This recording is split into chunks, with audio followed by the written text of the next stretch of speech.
Aux côtés d'Happy et ses amis, découvre le monde et réponds à des questions fascinantes. Pour ne rien manquer de leurs aventures, abonne-toi à notre chaîne YouTube en activant la cloche. Un ordinateur, qu'est-ce que c'est exactement ? Un ordinateur est un appareil électrique composé de différents éléments. Il peut être fixe, c'est-à-dire posé sur un bureau et branché à une prise murale, et il peut être aussi portable. On peut le déplacer facilement grâce à batterie rechargeable. Chaque élément de l'ordinateur joue un rôle précis. Tout d'abord, l'unité centrale qui permet d'allumer et de faire fonctionner l'ordinateur. As-tu remarqué qu'elle n'est visible que sur l'ordinateur fixe ? Eh oui, sur l'ordinateur portable, elle est placée à l'intérieur, sous le clavier. L'écran te permet de voir tout ce que tu fais avec l'ordinateur. C'est là que s'affichent les images, les textes, les vidéos ou les dessins. Le clavier est composé de petites touches sur lesquelles tu appuies pour écrire des lettres, des chiffres ou même des signes.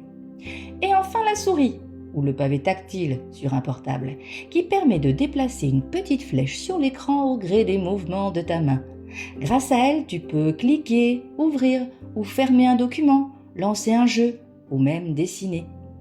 Tous ces éléments sont complémentaires et ne peuvent pas fonctionner l'un sans l'autre. L'unité centrale, est-ce qu'elle a d'autres rôles ? Comme dit plus haut, l'unité centrale permet d'allumer ton ordinateur en lui apportant l'énergie nécessaire à son fonctionnement. Mais ce n'est pas tout. L'unité centrale est un élément clé de ton ordinateur. Elle joue en quelque sorte le rôle de cerveau pour cette machine. C'est là que toutes les décisions se prennent et où se passent les choses importantes pour que ton ordinateur fonctionne bien. Comment ?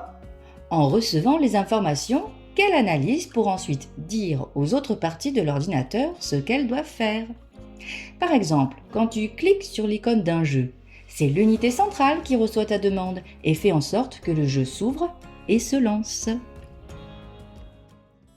Est-ce qu'on peut brancher d'autres éléments à un ordinateur ? Excellente question. Regarde bien les branchements de ton ordinateur fixe.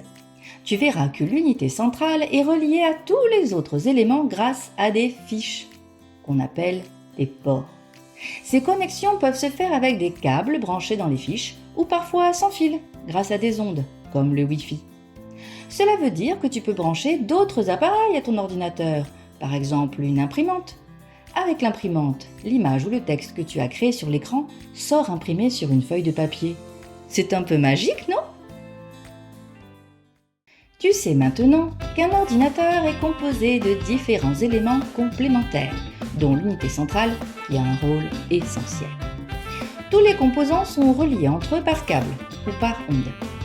Ton ordinateur peut également être connecté à d'autres appareils, comme une imprimante par exemple. Retrouvez-nous pour en savoir plus sur Questionner le monde en téléchargeant la séquence complète disponible avec cette vidéo et correspondant à votre niveau de classe. Vous trouverez la fiche de préparation, un quiz, une fiche d'exercice pour vos élèves, la trace écrite et une évaluation. Utilisez les liens dans la description ou directement sur le site passeeducation.fr.